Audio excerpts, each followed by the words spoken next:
والسلام علی رسول اللہ اما بعد۔ آج کا درس دو حصوں پر مشتمل ہے۔ ایک حصہ عملی طور پر رسول اللہ صلی اللہ علیہ وسلم کی نماز، اس کا صرف عملی طریقہ بتایا جائے گا، اور دوسری چیز اعتکاف۔ اعتکاف اس کا لفظی معنی ہوتا ہے جھک جانا، مخلوق سے تعلق کو کاٹ کر اللہ تعالیٰ کے ساتھ ہی صرف اپنے تعلق کو محصور کر لینا، یہ اعتکاف ہے۔ اعتکاف سال کے کسی بھی دن، کسی بھی مہینے، کسی بھی وقت کیا جا سکتا ہے۔ اعتکاف کے لیے روزہ شرط نہیں ہے، البتہ اگر کوئی خود اپنے اوپر روزے کو لازم کر لے تو ٹھیک۔ اگر کوئی رمضان کے اندر اعتکاف کرتا ہے تو رمضان میں اعتکاف تو یقینی بات ہے، رمضان کے روزے فرض ہیں، جو اعتکاف کرے گا وہ روزے بھی رکھے گا۔ لیکن اگر کوئی بندہ کسی بیماری کی وجہ سے روزے نہیں رکھ پا رہا اور اس کی بیماری شرعی واقعتاً اس کو شرعاً عذر دیتی ہے کہ وہ روزے نہ رکھے، لیکن اس کا یہ مطلب نہیں کہ وہ اعتکاف بھی نہیں کر سکتا۔ ہم اس سے کہیں کہ جب تم روزے نہیں رکھتے تو تم اعتکاف بھی نہیں کر سکتے، اس کی کوئی دلیل نہیں ہے۔ بلکہ ابن عباس رضی اللہ عنہ کی روایت ہے، وہ کہتے ہیں کہ جو بندہ اعتکاف کرتا ہے اس پر کوئی روزے نہیں، الا یہ کہ وہ خود اپنے اوپر لازم کر لے، لیکن شریعت نے اعتکاف اور روزے کو لازم نہیں کیا، یعنی کہ اگر تم نے روزے نہیں رکھنے تو اعتکاف بھی نہ کرو، ایسا نہیں ہے۔ تو مطلب اس کا یہ نکلا کہ اعتکاف اللہ کے لیے مخلوق سے تعلق کاٹ کر کچھ دیر بیٹھنے کا نام ہے۔ آپ سال کے کسی بھی مہینے میں، کسی بھی عشرے میں، کسی بھی وقت اگر مسجد میں ایک دن کی نیت کر کے، ایک رات کی نیت کر کے اعتکاف کی آپ مسجد میں بیٹھ جاتے ہیں تو اعتکاف ہے۔ جس طرح کہ بخاری کے اندر آتا ہے، عمر رضی اللہ عنہ نے اللہ کے نبی صلی اللہ علیہ وسلم سے کہا کہ میں جب اسلام نہیں لایا تھا تو میں نے ایک رات اعتکاف کرنے کی نظر مانی تھی، تو آپ صلی اللہ علیہ وسلم نے فرمایا کہ اوفی نذرک، اپنی نظر کو، اپنے جو آپ نے منت مانگی تھی اسے پورا کرو۔ تو جو رات کا اعتکاف ہوتا ہے اس میں روزہ نہیں ہوتا، کیونکہ روزہ تو ہوتا ہے دن کا۔ انہوں نے کہا تھا میں نے صرف اتنی نظر مانی تھی کہ میں ایک رات اعتکاف کروں گا، تو آپ نے فرمایا اسے پورا کرو۔ تو لہٰذا اعتکاف کے اندر روزہ لازم نہیں۔ اگر کوئی بیماری کی وجہ سے، بزرگی کی وجہ سے روزے سے محروم ہو گیا تو ہم اس کو یہ نہیں کہیں گے کہ تم اعتکاف بھی نہیں کر سکتے۔ چلو ایک بیماری کی وجہ سے وہ ایک نیکی سے تو محروم رہا، اب دوسری نیکی سے اس کو محروم نہیں کیا جا سکتا۔ دوسری بات، اعتکاف کے لیے صرف اور صرف مسجد کا انتخاب کیا جائے گا۔ گھر میں یا کسی اور جگہ پر جو مسجد نہیں ہے اس میں اعتکاف نہیں کیا جا سکتا۔ قرآن مجید کے اندر اللہ تعالیٰ نے فرمایا وَلَا تُبَاشِرُوهُنَّ وَأَنْتُمْ عَاكِفُونَ فِي الْمَسَاجِدِ، جب تم مسجدوں میں اعتکاف کرنے والے ہو تو تم اپنی گھر والیوں کے قریب مت جاؤ۔ قریب جانے سے مراد خاص قسم کا تعلق، تو اس میں مسجد کا ذکر کیا، اور نبی کریم صلی اللہ علیہ وسلم نے ہمیشہ مسجد کے اندر ہی اعتکاف کیا۔ عورتوں کے لیے اعتکاف بھی صرف اور صرف مسجد کے اندر ہے۔ صحیح بخاری کی حدیث ہے، کان النبی صلی اللہ علیہ وسلم یعتکف فی العشر الاواخر، اللہ کے نبی صلی اللہ علیہ وسلم آخری عشرے میں اعتکاف کیا کرتے تھے۔ جس وقت آپ فوت ہو گئے اعتکفن بعدہ ازواجہ، اس کے بعد آپ کی بیویوں نے وہاں پر اعتکاف کیا، یعنی مسجد کے اندر اعتکاف امہات المؤمنین کیا کرتی تھی، اور اللہ کے نبی صلی اللہ علیہ وسلم کی زندگی میں بھی کیا کرتی تھی۔ ایک دفعہ ایسے ہوا، ام المؤمنین میں سے ایک نے آپ سے اجازت لی اعتکاف کرنے کی، آپ نے اجازت دی، انہوں نے اپنا خیمہ لگایا نبی صلی اللہ علیہ وسلم کے ساتھ۔ جب انہوں نے خیمہ لگایا نا تو باقی امہات المؤمنین نے کہا کہ ہم بھی نیکی کرتی ہیں، اگر وہ نیکی کر رہی ہے تو ہم بھی کریں۔ انہوں نے بھی اپنے خیمے لگوا دیے۔ نبی صلی اللہ علیہ وسلم جب مسجد میں آئے تو آپ نے دیکھا 1 2 3 4 5 6 اتنے خیمے. پوچھا یہ کن کے خیمے ہیں؟ کہا یہ آپ کی گھر والیوں کے خیمے. آپ نے فرمایا البر تریدنا، آپ سمجھ گئے کہ یہ معاملات جو ہیں کچھ ہے نیکی کے، اللہ کو راضی کرنے کے، لیکن بعض دفعہ سوکن بازی کے معاملات ہوتے ہیں. آپ صلی اللہ علیہ وسلم نے فرمایا سارے خیمے اکھاڑ دو، میرا خیمہ بھی اٹھا دو اور ان کا بھی اٹھا دو. اس رمضان آپ اعتکاف بیٹھے ہی نہیں، بخاری کی حدیث، آپ بیٹھے ہی نہیں اس رمضان اعتکاف. پھر آپ نے شوال کے اندر جا کر اعتکاف کیا. جس طرح میں نے آپ کو پہلے کہا ہے کہ رمضان اعتکاف کے لیے ضروری نہیں ہے، آپ سال کے کسی بھی مہینے میں اعتکاف کر سکتے ہیں. آپ نے وہ اعتکاف جا کر شوال میں کیا، تو اس سے معلوم ہوتا ہے اعتکاف ہے اصل کٹ کر مخلوق سے اللہ کی عبادت کرنے کا نام. لیکن نبی صلی اللہ علیہ وسلم کا سنت طریقہ یہ تھا کہ آپ رمضان میں اعتکاف کرتے تھے. آپ نے پورا مہینہ بھی اعتکاف کیا شروع کے اندر، اس کے بعد پھر آپ نے 20 دن کا اعتکاف بھی کیا، لیکن عام طور پر آپ کا معمول آخری 10 دن اعتکاف کرنے کا تھا. جو سنت طریقے پر عمل کرنا چاہے وہ 10 دن اعتکاف کرے آخری عشرے میں. اعتکاف کے لیے وہ کس وقت مسجد میں آئے؟ اعتکاف کے لیے وہ غروب آفتاب سے پہلے 20واں روزہ افطار کرنے سے پہلے مسجد میں داخل ہو جائے. جب وہ مسجد میں داخل ہو گیا تو پھر اس کے لیے یہ جائز نہیں کہ وہ مسجد سے باہر نکلے، وہ یہاں پر ہی رہے گا یہاں تک کہ عید کا چاند اسے نظر آ جائے.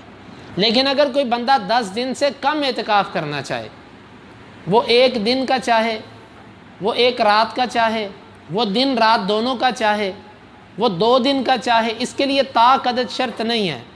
بعض لوگ یہ کہتے ہیں کہ جی یا 21ویں کو بیٹھو یا 23ویں کو بیٹھو یا 25ویں کو بیٹھو یا 27ویں کو. واللہ عالم اس کی کیا دلیل، میں نے تو تلاش کرنے کی بھی کوشش کی، مجھے نہیں ملا اس کی دلیل کوئی، میں نہیں جان سکا. اصل یہی ہے، عمر رضی اللہ عنہ کی حدیث کو اگر دیکھیں تو آپ نے 1 رات کے اعتکاف کی بھی اجازت دی ہے. تو وہ تو طاق نہیں، یعنی کہ اس طریقے سے دن رات بھی پورا نہیں بنتا، صرف 1 رات، گویا کہ وہ 24 گھنٹوں کا بھی ایک حصہ بنتا ہے. کیونکہ رات کا لفظ تو غروب آفتاب سے لے کر طلوع فجر تک بولا جاتا ہے. تو اللہ کے نبی صلی اللہ علیہ وسلم نے اتنے اعتکاف کی اجازت دی کہ کر لو. تو اس کا مطلب یہ ہے کہ اس کے لیے طاق کا عدد، اس کا انتظار کرنا یہ ضروری نہیں ہے. آپ اپنی سہولت دیکھیے. پھر آپ میں سے اگر کوئی بندہ یہ چاہتا ہے کہ وہ صرف 25ویں روزے کا اعتکاف کرے، آپ کر لیں. ایک بندہ کہتا ہے میں 26ویں روزے کو صرف اعتکاف کرنا چاہتا ہوں، آپ کر لیں. ضروری نہیں کہ آپ نے جب اعتکاف کیا تو آپ پر لازم ہو گیا کہ آپ چاند دیکھنے تک مسجد میں ہی اب بیٹھے رہو. یہ آپ کی نیت ہے، انما الاعمال بالنیات. لیکن اگر آپ سنت پر عمل کرنا چاہتے ہیں، یہ چاہتے ہیں کہ میں وہ اعتکاف کروں جو میرے نبی کا اعتکاف تھا، تو وہ 10 راتیں ہیں، کم از کم 10 راتیں، اور 20 راتیں بھی ہیں. ان میں سے آپ، کیونکہ اب تو جو ساتھی بھی بیٹھے گا سنت پر عمل کرنے کے لیے، ظاہر ہے وہ 10 راتوں کا اعتکاف کرے گا. تو اگر آپ سنت چاہتے ہیں تو اس کے لیے 10 راتیں ہیں. اور اسی طرح اعتکاف کے لیے جس مسجد کا انتخاب ہونا چاہیے وہ مسجد جامع ہونی چاہیے. جامع مسجد کا مطلب یہ ہے کہ جس میں 5 وقت کی نمازیں ہوتی ہوں، اور کوشش کرنی چاہیے کہ اعتکاف ایسی مسجد میں کریں جہاں جمعہ بھی ہوتا ہو. لیکن اگر بالفرض ایسی مسجد میں اعتکاف نہ ہو سکتا ہو جہاں جمعہ ہوتا ہے تو کم از کم وہاں پر 5 وقت کی نماز ہوتی. مارکیٹ کی وہ مسجدیں کہ جہاں پر اکثر فجر کی نماز نہیں ہوتی، مارکیٹوں کی جو مسجدیں ہیں وہاں پر آبادی بھی نہیں ہے، تاجر حضرات نماز پڑھتے ہیں. اتوار کو چھٹی ہوئی تو کوئی بھی نہیں آیا، فجر کی نماز ہوئی تو کوئی بھی نہیں آیا. ایسی مسجدوں میں اعتکاف سے اجتناب کرنا چاہیے. ایسی مسجد میں اعتکاف کریں جہاں پر 5 وقت کی نماز با جماعت ہوتی ہو اور جمعہ کا خطبہ بھی ہوتا ہو. کیونکہ جامع مسجد اسے ہی کہتے ہیں کہ جس کے اندر نمازیں، جمعہ اور یہ سب چیزیں ہوتی ہوں. اس کے ساتھ ساتھ اعتکاف میں بیٹھتے وقت چند چیزوں کا خیال کرنا ضروری ہے. پہلی چیز یہ ہے کہ آپ اعتکاف بیٹھے ہیں اللہ کی عبادت کرنے کے لیے، آرام کرنے کے لیے نہیں، سونے کے لیے نہیں.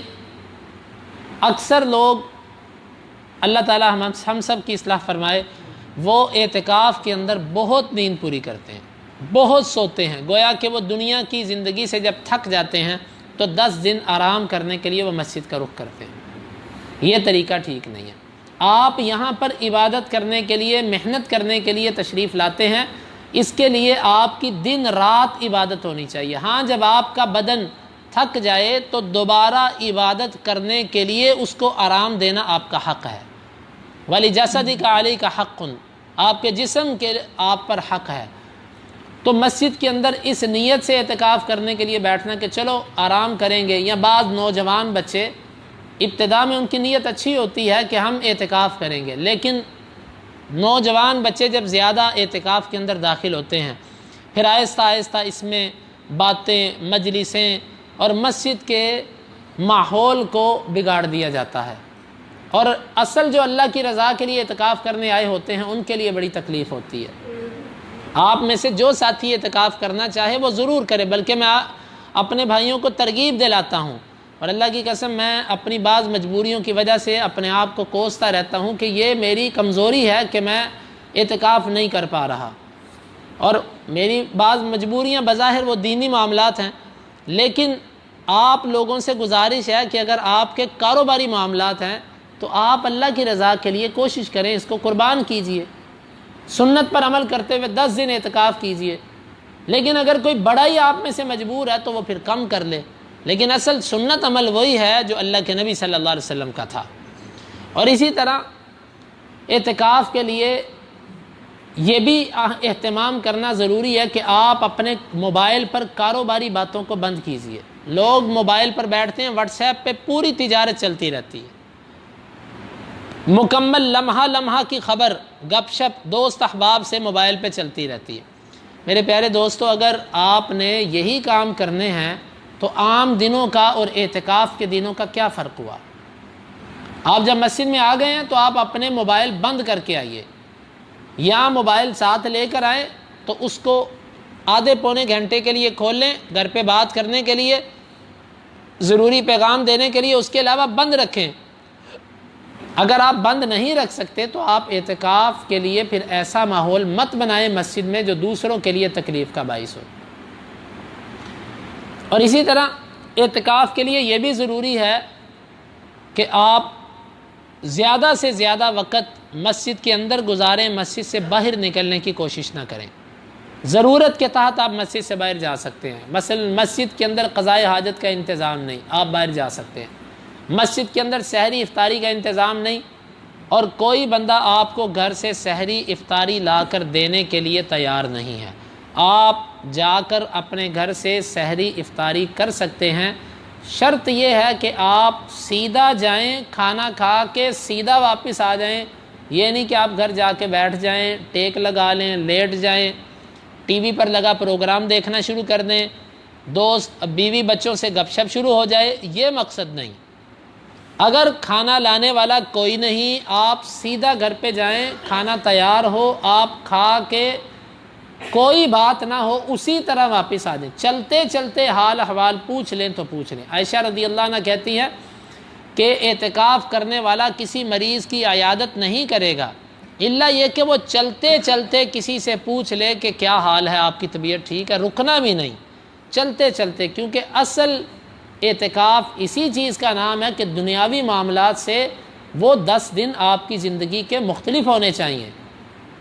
تو عام دنوں کے معاملات کا اور اعتکاف کے معاملات کا فرق ہونا چاہیے۔ تو عام طور پر آج کے دور میں ایسا ہوتا نہیں ہے، گھروں میں کھانا لانے والے موجود ہوتے ہیں، اور اسی طرح مسجدوں میں کھانا دینے والے موجود ہوتے ہیں، تو آپ اس کے لیے اگر آپ کو کھانا مل رہا ہے تو خام خواہ اپنے اعتکاف کے لیے باہر، حتیٰ کہ اگر کوئی فوت ہو گیا تو آپ اس کے جنازے میں شرکت کے لیے مسجد سے باہر نہیں جائیں گے۔ مسجد کے اندر جنازہ آ جائے، مسجد کے اندر میت آ جائے، آپ اس کا چہرہ دیکھ لیں، آپ اس کا جنازہ پڑھ لیں، لیکن خاص جنازہ پڑھنے کے لیے آپ مسجد سے باہر جائیں، یہ نہیں ہو سکتا۔ اسی طرح عورت جو ہے، اس کا اعتکاف اگر ایام مخصوصہ شروع ہو جائیں تو اس کا اعتکاف ٹوٹ جائے گا، اس کا اعتکاف نہیں رہے گا، کیونکہ عورت کے لیے مسجد کے اندر رہنے کے لیے طہارت شرط ہے۔ جب اس کی طہارت باقی نہ رہی تو جب بھی ہوا اس کا اعتکاف ختم، اللہ تعالیٰ اس کو اجر دے دے گا۔ لیکن عام طور پر عورتوں کو اپنی روٹین کا علم ہوتا ہے، اس لیے وہ اپنی روٹین دیکھ کر ہی اعتکاف کے لیے آئیں۔ اور ایسے ہی اعتکاف میں ایک مشکل جس کا اعتکاف کے مسائل سے بھی تعلق کہہ لیں لیکن ہماری مسجد سے اس کا تعلق ہے، وہ یہ ہے کہ انشاءاللہ اس دفعہ تو امید ہے ایسا نہیں ہوگا، اکثر ساتھی یہ تقاضا کرتے ہیں کہ اے سی 24 گھنٹے چلنا چاہیے اعتکاف والوں کے لیے۔ دیکھیں، جہاں تک کوشش ہوتی ہے خدمت کی جاتی ہے، لیکن جہاں پر مشکل بنتی ہے یا جہاں پر اخراجات ایسے دکھائی دیں کہ جو انسان کے یا مسجد کے نظام کو ایک دفعہ متاثر کرتے ہوں، تو وہاں پر کوشش ہوتی ہے کہ کنٹرول کیا جائے اخراجات کو، تاکہ اخراجات اس حد تک رہیں کہ مسجد آسانی سے اس کو ادا کر سکے۔ یہاں تو کچھ اللہ کے بندے ایسے ہوں نا، وہ کہیں کہ جی آپ اللہ کے ان نیک بندوں کو ٹھنڈک مہیا کریں، 24 گھنٹے بند نہ کریں، اس کا جو بل ہے 10 دنوں کا، یعنی 10 دن کا اندازہ وہ کہہ دے کہ بھئی یہ جتنا بل آئے گا اس کا آدھا حصہ میں دے دوں گا، کیونکہ جب 24 گھنٹے اے سی چلے گا تو فرق تو پڑے گا۔ تو یہاں وہ کہہ دے کہ جی جتنا اس کا بل ہے وہ سارے کا سارا میں اللہ کے لیے دے دوں گا، آپ ان کے لیے چلائیے، پھر تو انشاءاللہ آسان ہے۔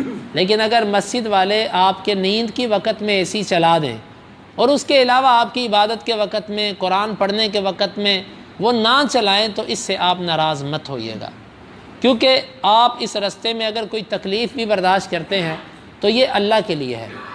اکثر بزرگ حضرات یا ہمارے دوست احباب بعض دفعہ یقیناً ایسے ہوتا ہے، ان کے گھروں میں ماشاءاللہ اے سی چلتے ہوں گے، ان کی دکانوں پہ چلتے ہوں گے، واقعتاً ان کے بدن ایسے عادی ہو چکے ہیں کہ وہ اے سی کے بغیر نہیں رہ سکتے، لیکن آپ اللہ کے لیے اس کو برداشت بھی کیجئے گا۔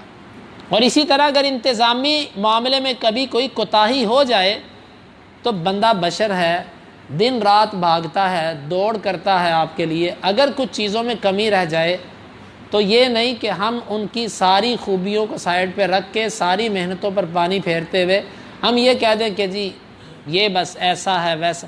اگر اعتکاف آپ کی غیبت چگلی کا باعث بن جائے، اعتکاف آپ کے لیے خیر کی بجائے کسی اور چیز کا سبب بن جائے، تو ایسے اعتکاف سے بہتر ہے کہ آپ نہ کیجیے۔ اعتکاف کرنا ہے اللہ کو راضی کرنے کے لیے، اس میں کسی کی غیبت کرنا، چگلی کرنا، انتظامی معاملات پہ بیٹھ کے تبصرے کرنا، یہ اعتکاف کا مقصد نہیں ہوتا۔ اعتکاف کا مقصد صرف اور صرف عبادت اور قرآن کی طرف رسالے پڑھنا، حتیٰ کہ فقہی مسائل پر گفتگو کرنا، مسائل پر گفتگو کرنا یہ بھی اعتکاف کا مقصد نہیں ہے۔ آپ کا مقصد صرف قرآن، اذکار، دعا، نوافل، یہ اذکار کا، یہ اعتکاف کا مقصد ہے۔ تو اسی لیے آپ اعتکاف کیجئے۔ اللہ تعالیٰ اعتکاف پر ہم سب کا بیٹھنا، اور اعتکاف کے لیے اللہ جو بھی بیٹھے اللہ تعالیٰ اس کا بیٹھنا قبول فرمائے، اور اللہ تعالیٰ توفیق عطا فرمائے۔ کوشش کریں کہ زیادہ سے زیادہ اس کی کوشش کریں۔ اور یہاں تک بھی بعض ساتھیوں کے بارے میں کچھ شکایات ملی کہ بعض لوگ مسجد کے اندر اعتکاف کرتے ہوئے بیت الخلاء میں جا کر افطاری کے بعد اپنی عادت سگریٹ نوشی والی بھی کرتے ہیں۔ یہ بہت ہی غلط حرکت ہے۔ اگر آپ ان چیزوں کو ترک نہیں کر سکتے تو آپ مقصد، اگر آپ اللہ کی رضا کے لیے آئے ہیں تو اعتکاف اور روزہ یہ تو آپ کی برائیاں چھڑوانے کے لیے ہے۔ اگر آپ نے مسجد میں آ کر برائیاں کرنی ہیں تو آپ اپنے جرم کو ڈبل کر رہے ہیں۔ وہ لڑائی اور وہ جرم جو آپ مسجد میں آ کے کرتے ہیں وہ اس جرم سے کئی گنا بڑھ جاتا ہے جو آپ باہر کرتے ہیں۔ جگہ بدلنے سے، وقت بدلنے سے گناہ کی نوعیت بدل جاتی ہے، اس کے اندر اضافہ ہو جاتا ہے۔ تو مسجد کے اندر کیا جانے والا جرم اور باہر ہونے والا جرم یہ دونوں برابر نہیں ہوتے۔ تو آپ اعتکاف بیٹھیے، ضرور کوشش کیجئے، اپنے نام بھی آپ دفتر میں لکھوائیے تاکہ ان کو اندازہ ہو ہمارے پاس کتنے افراد اعتکاف کے لیے ہیں۔ لیکن اعتکاف پہ بیٹھنے کا مقصد آپ کا صرف اور صرف اللہ تعالیٰ کی عبادت ہونا چاہیے۔ گلے شکوے، سہولیات کی طلب یا ان معاملات کے لیے اگر آپ اعتکاف چاہتے ہیں تو میری آپ سے مؤدبانہ گزارش ہے کہ آپ اعتکاف کی جگہ پر کوئی اور عبادت کر لیجئے تاکہ کم از کم اعتکاف کا اجر ضائع نہ ہو جائے غیبت کی وجہ سے، چگلی کی وجہ سے، گلے شکوے کی وجہ سے۔ اللہ تعالی ہمیں حق پر مستقیم رہنے کی توفیق عطا فرمائے۔